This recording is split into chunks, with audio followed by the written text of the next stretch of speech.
Oliver Twist was born in a workhouse. His mother died soon after his birth. When he was small, he lived in an orphanage until the age of 9. Then he went to a workhouse. He worked there for many hours. He ate porridge. One day he said to the master, "Please, sir, I want some more porridge." So Mr. Bumble put him in a dark room. Then he took Oliver to Mr. Sowerberry's. Mr. Sowerberry made coffins. Oliver left the workhouse and started working in Mr. Sowerberry's shop. He was very unhappy. Chapter 1. The Workhouse. A long time ago, every town in England had a workhouse. This was a house for very poor people. Oliver Twist was born in a workhouse. His mother was a young woman. She was very ill when she came to the workhouse. A doctor and a woman were with her. After Oliver Twist was born, his mother said, "I want to see my baby and then die." "You are too young to die," said the woman. The doctor put the little baby in his mother's arms. She kissed the baby and died. "She's dead," said the doctor. "Poor dear. She came here last night. No one knows where she's from," said the woman. The old woman began to dress the baby with very old clothes. Oliver was alone in the world. He was an orphan. No one loved him. When Oliver was small, he lived in an orphanage with other orphans. He and the other children had very little food and very little love. Many of the children died because they were cold or hungry. Oliver survived, but he was small and thin. His face was very white. On his 9th birthday, Oliver left the children's home. He was sad to leave his only friends. He went to live in a workhouse.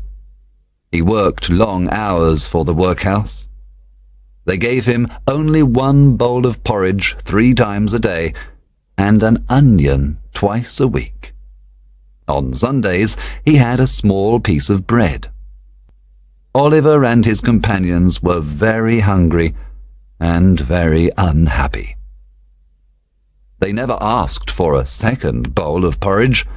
They were afraid. But after 3 months, they became terribly hungry. One day, Oliver took his empty bowl to the master.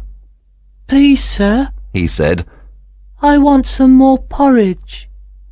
The master looked at Oliver. He was surprised. "What?" he said. "Please, sir," he said, "I want some more porridge." The master hit Oliver with his big spoon. Then he called Mr. Bumble. He was an important officer of the town. "What?" cried Mr. Bumble. He took Oliver to the directors of the workhouse and said, "Oliver Twist asked for more porridge." "For more porridge?" they cried. They looked at each other. They were surprised. "He must leave the workhouse." Mr. Bumble put Oliver in a cold, dark room for 1 week. Every morning, Mr. Bumble beat Oliver with a stick in front of his friends. Oliver cried all day, and he did not sleep at night. One day, Mr. Bumble met his friend Mr. Sowerberry.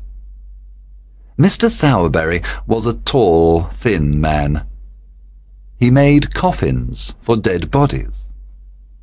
Many of the dead bodies came from the workhouse. Mr. Bumble asked, "Do you want a boy to work in your shop? You will pay nothing, and we will give you £5. Mr. Sowerberry thought a moment and said, "Yes, I want the boy and the £5. Mr. Bumble was happy. In the evening, he took Oliver to Mr. Sowerberry's shop. Oliver looked at Mr. Bumble and started crying. I want to be a good boy. I am a very little boy, sir, and it is so lonely, so very lonely." Oliver's thin face was covered with tears.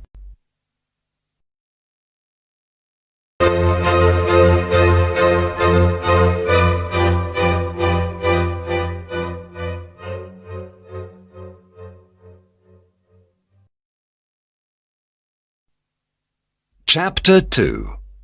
Mr. Sowerberry's Shop. "Here is the boy," said Mr. Bumble. Mr. Sowerberry looked at Oliver. Then he called his wife. "This boy is very small," she said. "Yes, he is small," said Mr. Bumble. "but children grow." "Children cost a lot of money," said Mrs. Sowerberry. She looked at Oliver and said, "The dog isn't here tonight, so you can eat his food. Here are some cold pieces of meat." Oliver ate the dog's food quickly. "Come with me," she said. "Your bed is in the shop. You can sleep here with the coffins. Good night." There were a lot of coffins in the shop. Oliver was very sad and afraid that night. He was alone in a strange place. He was all alone in the world. He didn't have any parents, and he didn't have any friends either. The next morning, he heard a noise outside the shop door. "Open the door," said a voice. Oliver opened the door and saw a big boy. He had small eyes and a red nose. "I'm Mr. Noah Claypole," said the boy. "You work under me. Open the windows immediately." Noah wasn't a friend.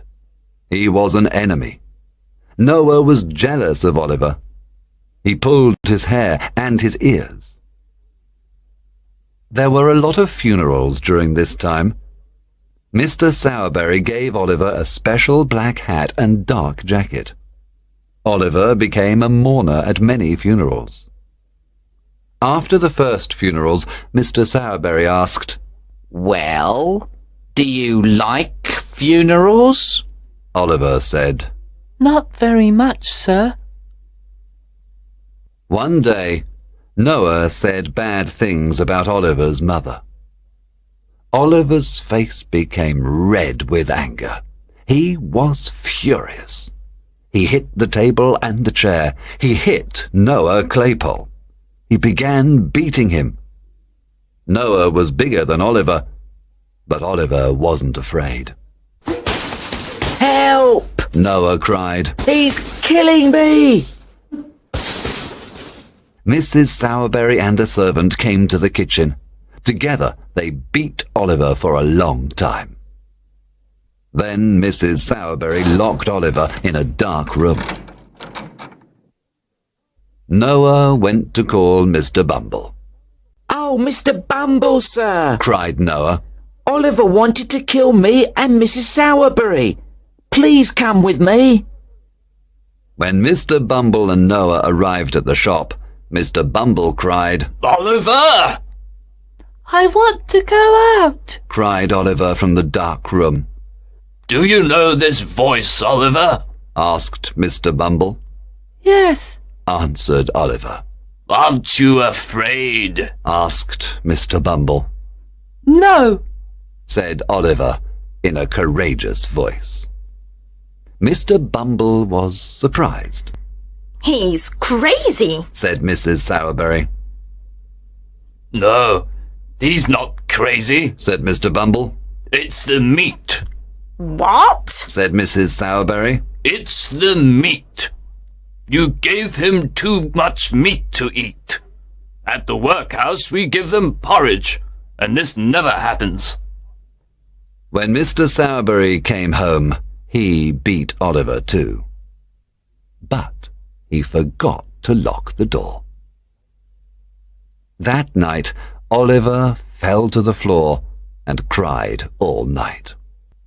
He cried too many tears for a little boy. Early the next morning, he put a few clothes in a handkerchief. Then he quietly left Mr. Sowerberry's shop.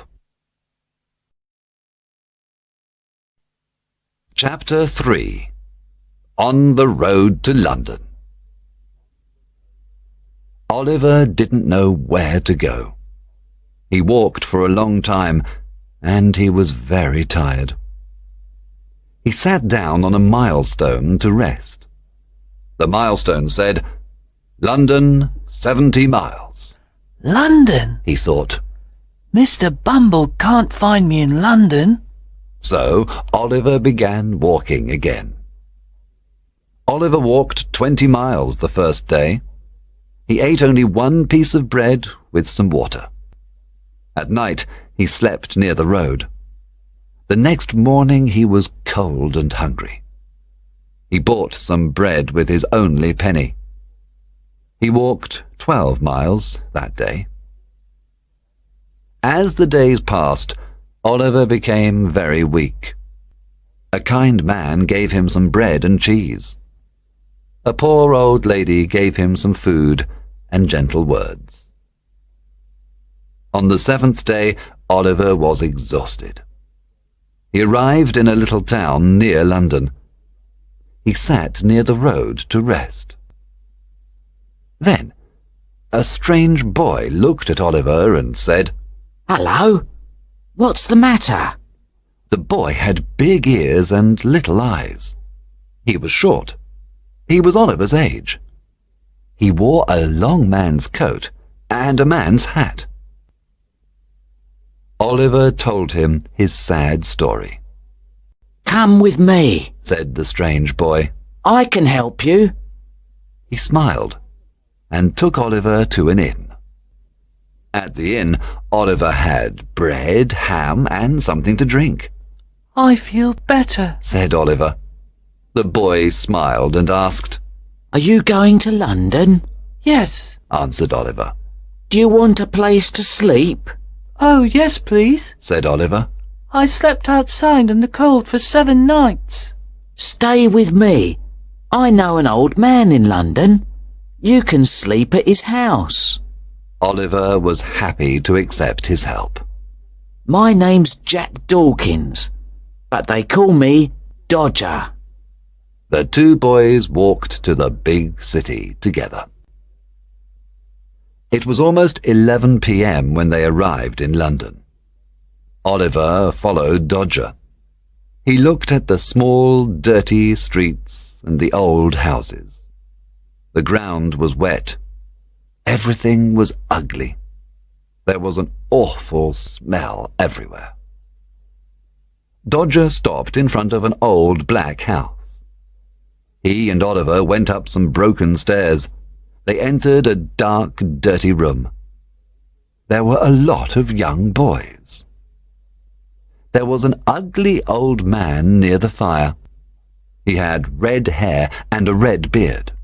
He wore dirty clothes. He smiled at Oliver and said, I'm happy to meet you. I'm Fagin. Oliver looked at all the handkerchiefs hanging in the room. Fagin said, We washed them. Now sit down and eat some sausages. Oliver was happy to eat some hot food in a warm room. He soon fell asleep. The next morning, Oliver woke up late. Fagin prepared a cup of coffee. He turned around and looked at Oliver. Oliver closed his eyes and didn't move. Fagin thought, Oliver is still asleep. So he took a box from a secret place in the floor. He put the box on the table and opened it. He took out many beautiful watches and splendid jewels. Suddenly, Fagin saw Oliver wake up. Fagin quickly closed the box. He was angry and said, Why are you awake? I'm sorry, sir. I just opened my eyes, said Oliver. Did you see those pretty things? Asked Fagin. Yes, sir, said Oliver. I'm an old man, and they are all I have. Now go and wash your face. Oliver thought, Fagin must be a miser. He lives in a dirty place and has many jewels. At that moment, Dodger and his friend Charlie Bates arrived. They all sat down and had breakfast. Did you boys work this morning? Fagin asked. Yes, we did. Look, here are some wallets and some handkerchiefs. Chapter 4. Fagin's Game. After breakfast, Fagin and the two boys played a strange game. The old man put a wallet, a watch, some money, and some handkerchiefs in his pocket. Then he walked around the room. The boys followed him. Sometimes he stopped. I'm looking at a shop window, he said. Or, I'm talking to a friend. The boys moved quickly and took the things from his pockets. Good! Well done, said Fagin. Or, no, I felt that. Try again. They played the game many times. Oliver watched and laughed a lot. Do you want to play the game, Oliver? Fagin asked. Yes, please, Oliver said. He wanted to play too. Soon he was good at the game. You're a good boy, Oliver, said Fagin. When the game was over, two young ladies came to visit Dodger and Charlie Bates. One was called Bet, and the other Nancy. Their hair was long, and their dresses were dirty. One morning, Fagin said to Oliver, You can go out with Dodger and Charlie Bates today. Oliver was happy and excited. He wanted to work. He followed the two boys to the market. They walked very slowly. Suddenly, Dodger stopped. Be quiet, he said. Do you see that old man near the bookshop? He's perfect. The old man was in front of the bookshop window. Dodger and Charlie Bates went behind the old man. Dodger put his hand in the old man's pocket and pulled out a handkerchief. He gave it to Charlie Bates, and they both ran away. Oliver immediately understood the strange game. He also understood the mystery of Fagin's watches and jewels. He began to run. At that moment, the old man put his hand in his pocket. He did not find his handkerchief. He turned around and cried, Stop, thief! Other people cried, Stop, thief! Dodger and Charlie Bates cried, Stop, thief! Everyone ran after poor Oliver. Oliver ran and fell. A policeman caught him and said, Get up! I didn't steal the handkerchief, cried Oliver. Two other boys stole it, but they aren't here. You're the thief, said the policeman.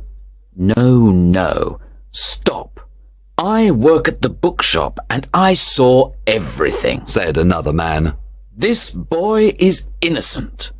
Two other boys stole the handkerchief. Oliver was free, but he was very weak. and fell to the ground. The old man was very kind and said, "Oh, the poor boy. Look at his white face. He must come home with me." He called a carriage and took Oliver to his house. The old man's name was Mr. Brownlow. He lived in a very nice house in a quiet London street. When Dodger and Charlie Bates arrived home, Fagin asked, "Where's Oliver?" "A policeman took him away," said Dodger. "What?" cried Fagin. He was furious. "Oliver can tell the police about us. We must find him." A strong man opened the door and entered the room. He had dirty clothes. He was about 35 years old and had angry eyes. His name was Bill Sikes. He was Fagin's friend. An old dog followed him. "You're angry today, Mr. Sikes," said Fagin. "Give me something to drink, Fagin," said Sikes angrily. Fagin told Sikes about Oliver. Sikes said, "We must find that boy. I have a plan. Listen carefully." Chapter 5. Mr. Brownlow. When Oliver arrived at Mr. Brownlow's house, he was very ill. He almost died. For many days he lay in a clean bed in a sunny room. Mr. Brownlow's housekeeper took care of him. Her name was Mrs. Bedwin. She and Mr. Brownlow were very kind to the little boy. There was a picture of a lady near Oliver's bed. "What a beautiful lady," he said. "but her eyes are very sad." When Mr. Brownlow came to see Oliver, he said, "Mrs. Bedwin, look at the picture on the wall and look at Oliver. The head, the eyes, the mouth, they are the same. I can't believe this." He looked at Oliver and then looked at the picture many times. When Oliver was better, he sat on a chair near his bed. Mr. Brownlow had tears in his eyes when he looked at him. A long time passed, and Oliver was finally well. Mr. Brownlow and Mrs. Bedwin loved little Oliver. Mr. Brownlow bought him new clothes. For the first time in his life, Oliver was happy. He liked his new home very much. One day, Mr. Brownlow asked Oliver, "Do you like it here?" Oliver said, "I'm very happy, sir. You are so kind to me. I want to stay here. Please don't send me away." Mr. Brownlow said, "Of course you can stay here." Mr. Brownlow showed him his library. Oliver was interested in the books. "I want to send you to a good school, Oliver. Then you can read these books." One sunny day, Mr. Brownlow said, "Oliver, can you please take these books to the bookshop? Give this £5 note to the man in the shop." "I am happy to do this for you," said Oliver, smiling. He took the books and walked happily down the street. Nancy was standing in a small street. When he walked into the small street, Nancy saw him. She put her arms around him. Oh, my dear brother, I found you. You must come home with me now. You are a bad boy. Oliver cried. "Help! Help!" Just then Bill Sikes arrived. He said, "It's young Oliver. Come home with us. Mother is waiting for us." Sikes and Nancy pulled Oliver to Fagin's shop. When they arrived at Fagin's shop, he said, "Oliver, I'm happy to see you." Charlie Bates took Oliver's new clothes. Sikes took the £5 note, and Fagin took the books. You can keep me here all my life, cried Oliver. but please return these books and the £5 note to Mr. Brownlow, please. He mustn't think I am a thief. Oh, yes, he must, said Fagin. Everyone laughed at Oliver. Oliver jumped up and ran to the door. Fagin hit Oliver with a big stick. Nancy pulled the stick out of Fagin's hand. She threw it in the fire. Don't hit the boy again, she said. Sykes pushed Nancy to the floor, and Fagin laughed. Then they locked Oliver in a dark room. It was night time at Mr. Brownlow's house. He and Mrs. Bedwin waited for Oliver all night, but he never came home. Mr. Brownlow was very sad and worried. Where was Oliver? Chapter 6. The Crime. One rainy night, Fagin went to see Bill Sykes. I want to talk about that big house outside London. There are many precious things to steal. It's perfect for us. He was very excited. Yes, it's a very rich house, said Sykes. But it will be difficult. The house is completely closed at night. There's one small window at the back. It's easy to open, but only a small boy can enter. Oliver is the boy for you, Sykes, said Fagin. He must start working for his bread. The next morning, Oliver found a new pair of shoes near his bed. He was very happy. Tonight you must go to see Bill Sykes, said Fagin. Why? Asked Oliver. Sykes can tell you. Be careful, Oliver. He's a cruel man. Do what he tells you, Fagin said. Oliver was afraid. He prayed God to help him. Nancy came and took Oliver to Sykes. Be good and quiet. Give me your hand, she said. When Sykes saw Oliver, he put a pistol to his head. Do what I say, or I'll shoot you. Do you hear me? Oliver heard him and was terrified. He didn't say a word. Now, come with me, said Sykes. Sykes and Oliver walked together in the cold fog. After some time, they arrived in the country.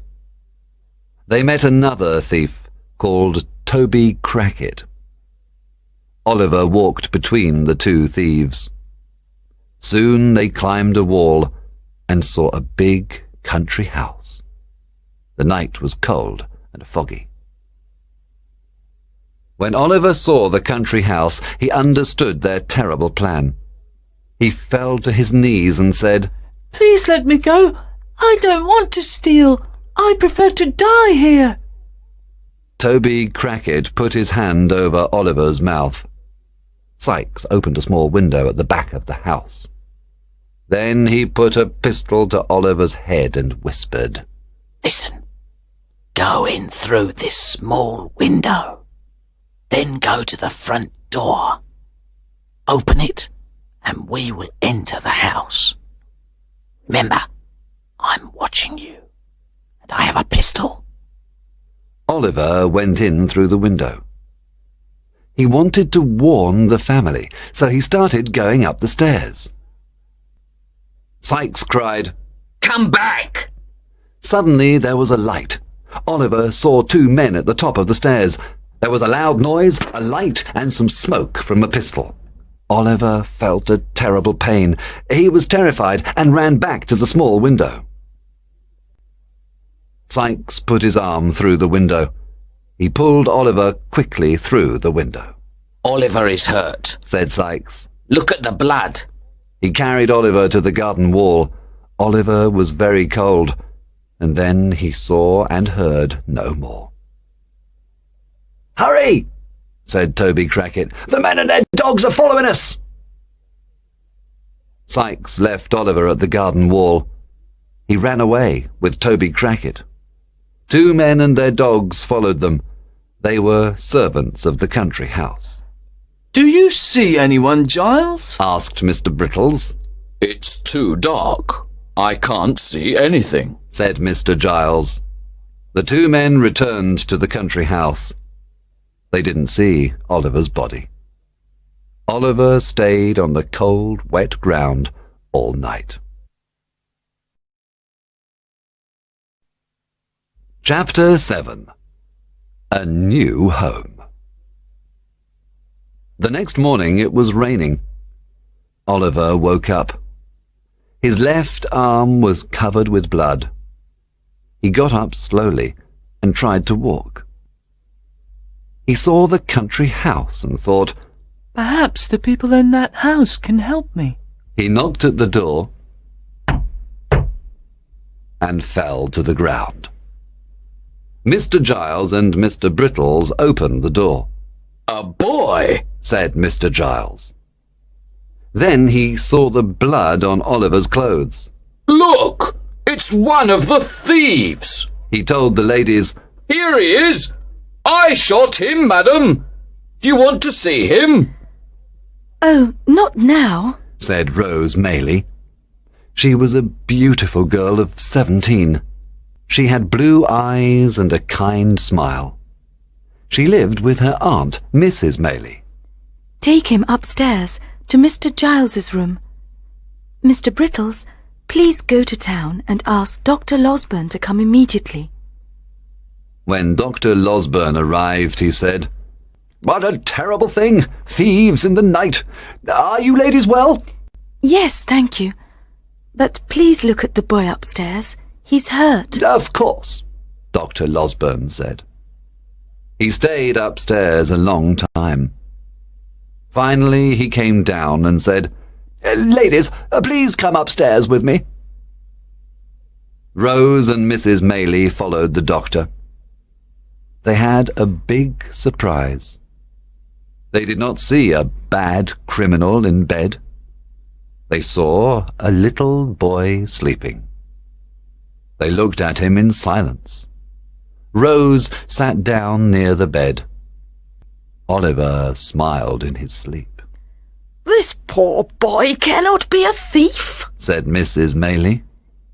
He's so young, said Rose, with tears in her eyes. In the evening, Oliver woke up after a long sleep. He told them the story of his sad life.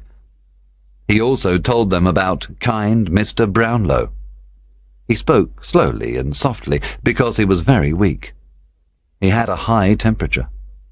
He was ill for a very long time. Rose and Mrs. Maylie took care of him.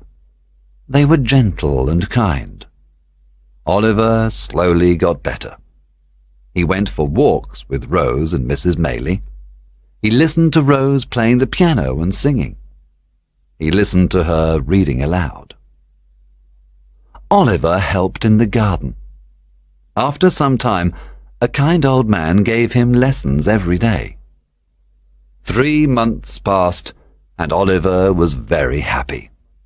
He loved Rose and Mrs. Maylie with all his heart. What can I do for you? Oliver asked Rose and Mrs. Maylie. You were so kind to me when I was ill. Rose smiled and said, We are very happy you are here with us. Mrs. Maylie and Rose took Oliver to their country cottage. It was a lovely place. There were trees and flowers everywhere. Oliver became strong and healthy. The country is very different from the noisy city. I love the country, Oliver said. After 3 months, they returned home. One afternoon, Oliver sat at his desk near the window. He studied his lessons. Suddenly, he saw 2 men at the window. Oh no, it's Fagin and another man, Oliver thought. Fagin was with a strange man called Monks. Monks was tall and had an angry face. He wore a black coat. Fagin said to Monks, "That's the boy." "Yes, it's Oliver," said Monks. Oliver jumped up. The two men ran away. Fagin! Fagin! Cried Oliver. Two servants came into the room and said, What's happening here? I just saw Fagin and another terrible man. Oliver said. His face was white. The servants ran out into the garden. They looked for the two men, but did not find them. Chapter 8. Nancy's Secret. Mr. Bumble was now the master of the workhouse where Oliver was born. One evening, Monks went to talk to him. Are you Mr. Bumble? Asked Monks. Yes, I'm the master of the workhouse, said Mr. Bumble with an important voice. My name is Monks. Listen to me. You must tell me something. He put 2 gold coins on the table. Mr. Bumble put them quickly in his pocket. 12 years ago, a boy was born in your workhouse. His mother died after he was born, Monks said. Yes, I remember. That boy is Oliver Twist, said Mr. Bumble. Your wife was with Oliver's mother when she died. Your wife took something from her. I want to talk to her. Meet me at the old house near the river tomorrow night. The next night, Mr. and Mrs. Bumble went to the house near the river. Sit down, Monks said. Now, tell me about Oliver Twist's mother. I want £25 in gold, said Mrs. Bumble. Monks gave her the money.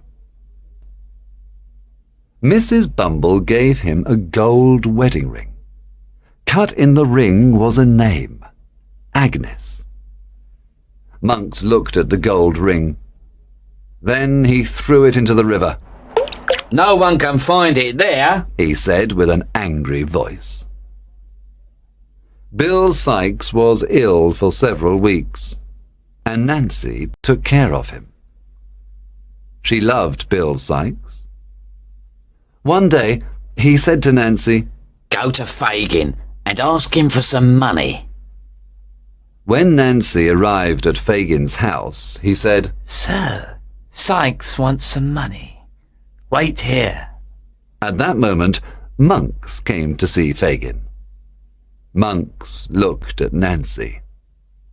Fagin said, It's all right, Monks. Nancy is one of my young people. Let's go to the other room. I must talk to you about something important, said Monks. Fagin and Monks went to the other room and shut the door. Nancy listened quietly at the door. She heard terrible things. She was very unhappy. She decided to go to the hotel near Hyde Park to talk to Rose Maylie. Monks left, and Fagin gave Nancy some money. The next day, Nancy went to buy food and drink for Sikes. He drank a lot and fell asleep. Sikes is sleeping. I must go now, thought Nancy. She shut the door silently. She ran across London to a quiet hotel near Hyde Park. Rose, Mrs. Maylie, Dr. Losburn and Oliver were there. At 10 o'clock, she entered the hotel. My name is Nancy. I want to see Miss Rose Maylie, please, she said. It's very important. A servant looked at her old clothes. Then he went upstairs. When he returned, he said, Please, follow me. The servant took Nancy to Rose's room. I am Rose Maylie. You wanted to see me? Rose's sweet voice and gentle manner surprised Nancy. She started crying. Oh, dear lady, Nancy said. I must tell you a terrible secret. Please sit down, miss, said Rose. I want to save Oliver, Nancy said to Rose. Oliver? Exclaimed Rose. Nancy told Rose about Monks and Fagin. Monks is a bad man. He knows you are here with Oliver. Oliver is in big danger. Fagin and Monks want to kidnap Oliver. Fagin teaches boys to steal. Monks wants Fagin to make Oliver a thief. Then the police can catch him and put him in prison or kill him. Monks wants his brother to die. His brother? Exclaimed Rose. Yes, Oliver is Monks's half-brother. I heard Monks say, nobody knows the name of Oliver's mother. I threw a ring into the river. I don't know all of Monks's plan. This is terrible. What can I do to help Oliver? Asked Rose. You must tell this secret to a good man. We must save Oliver. When can we meet again? Asked Rose. Meet me on London Bridge on Sunday night, between 11 and midnight. I must go now. Oh no, said Rose. Don't return to those thieves. I can help you. Take some money and go far away. You can start a new life. I don't want money, said Nancy. No one can help me. It's too late. I have no future. Thank you for your kindness, sweet lady. Remember, Sunday night on London Bridge. Chapter 9. Old Friends Meet. Oliver knew that Mr. Brownlow lived in London. He wanted to see him again and explain many things. He asked Rose, "Can we visit Mr. Brownlow?" Yes, I want to meet Mr. Brownlow, Rose said. Oliver was very happy. Rose wanted to meet Mr. Brownlow and tell him Nancy's secret. She knew he was a good man. Rose and Oliver took a carriage to Mr. Brownlow's house. When they arrived, Rose said, Oliver, please wait in the carriage for a few minutes. Rose followed a servant to a big sitting room. There she met Mr. Brownlow. He was an old gentleman with kind eyes. My name is Rose Maylie. I am here to talk about my dear friend, Oliver Twist. Oliver Twist? Oh, please tell me what you know about the poor child. I am very interested in him, said Mr. Brownlow. Rose told him about Oliver. He is a kind boy with a good heart. We love him very much, and he loves you and Mrs. Bedwin. This brings me great happiness. Great happiness. But where is Oliver now? Asked Mr. Brownlow. He is in the carriage, said Rose. Oh, please call him. I want to call Mrs. Bedwin. When Oliver saw Mr. Brownlow and Mrs. Bedwin, he was extremely happy. He hugged them and cried with joy. He had many things to tell them. After a while, Rose said, Mr. Brownlow, can I talk to you alone? Of course, dear. Please come into the next room and sit down. Rose told Mr. Brownlow about Nancy's visit. What cruel people, said Mr. Brownlow. This is a strange mystery. We must find this man called Monks. He knows many things. Only Nancy can help us, said Rose. But we must wait until Sunday night. It was 11 o'clock on Sunday night. Sikes and Fagin heard the church bell.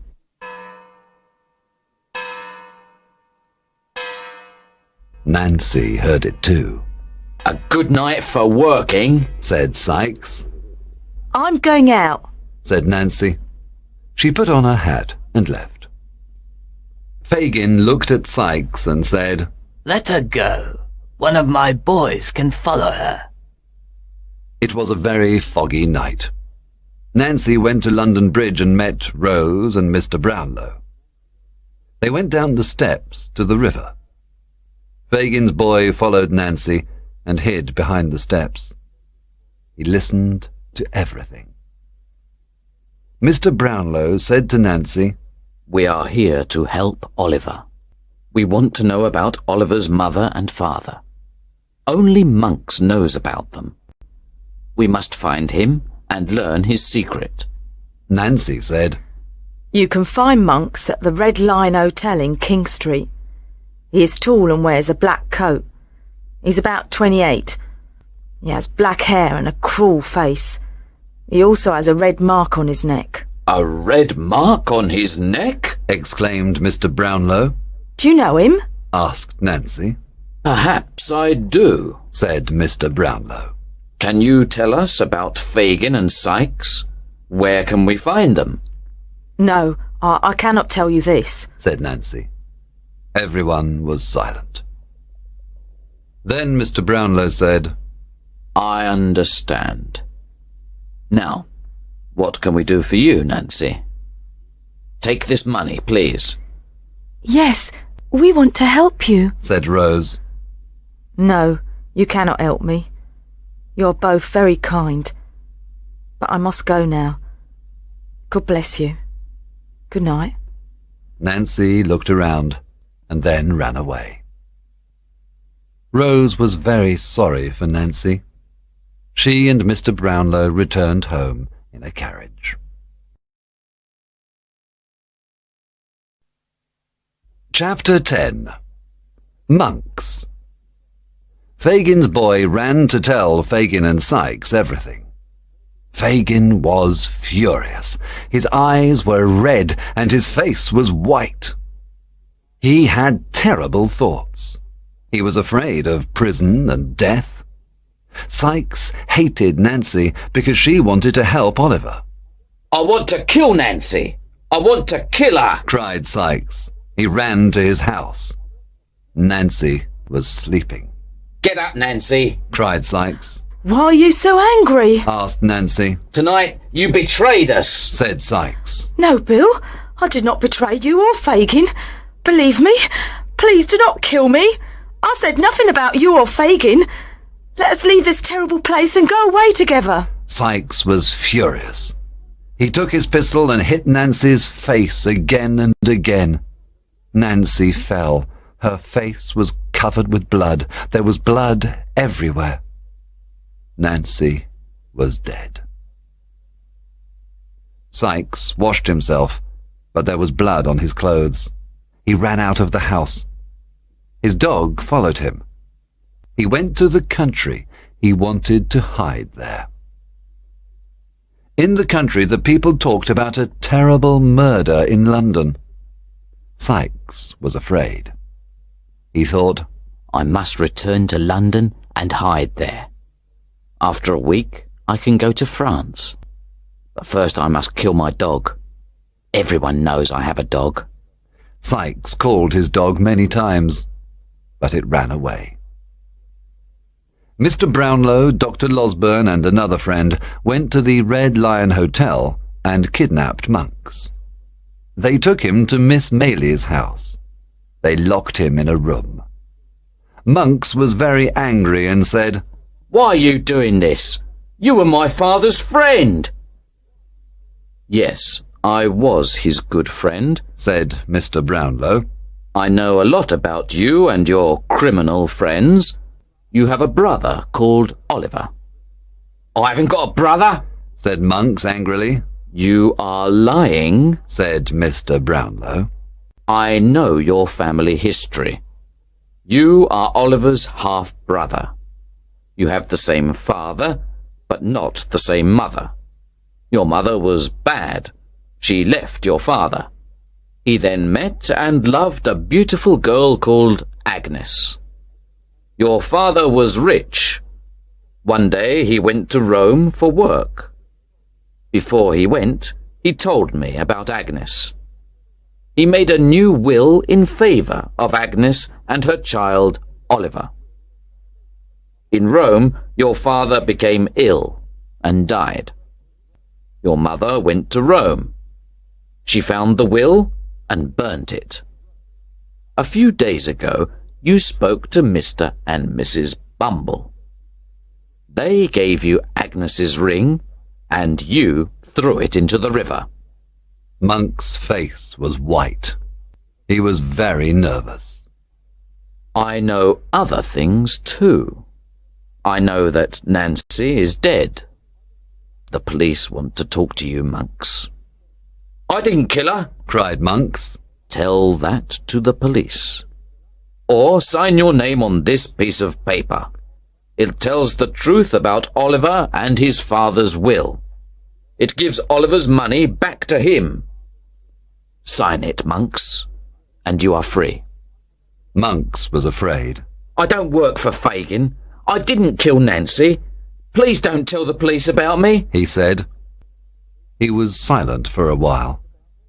Then he said, Give me that paper. I want to sign it.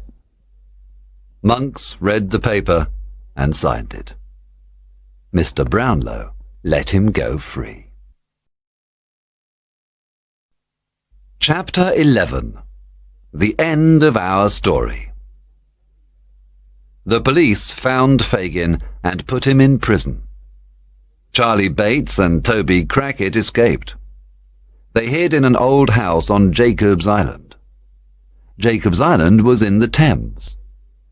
It was a poor and dirty part of London. All the buildings were falling down. The two boys were afraid. "We're in big danger, Charlie," said Toby Crackit. "Fagin is in prison, and they're looking for Sykes." "No one can find us here," said Charlie Bates. At that moment, there was a knock at the door. It was Sykes. Charlie Bates jumped at Sykes. "You devil, you killed Nancy!" Sykes pushed him to the floor and kicked him. Toby Crackit wanted to fight, but he was afraid of Sykes. Suddenly they heard voices outside. "Murderer! Where's the dirty murderer? Come out in the open!" Sykes went to the window. He saw people with torches in front of the house. They saw his face at the window. "There he is!" they cried. "The murderer! Let's catch him! Let's break the door!" Sykes was afraid. He thought about prison and death. Get a long rope, he said to Toby Crackit. I must escape from the roof on the riverside. He went onto the roof with the rope in his hands. It was very dark. He lost his balance and he fell to the street. Sykes was dead. Our story is almost finished. Fagin was hanged for all his crimes. Charlie Bates began a new and honest life. He went to work in the country. Monks went to America and died in prison there. Mr. and Mrs. Bumble became very poor. They went to live in a workhouse. Mr. Brownlow adopted Oliver. He, Mrs. Bedwin, and Oliver went to live in a lovely house in the country. They were very happy together. Their house was near the Maylies' house. Soon, Dr. Losburn bought a house in the same place. Oliver often visited his friends. As Oliver grew up, Mr. Brownlow taught him many things. Oliver loved his new family very much. After all his adventures, Oliver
it.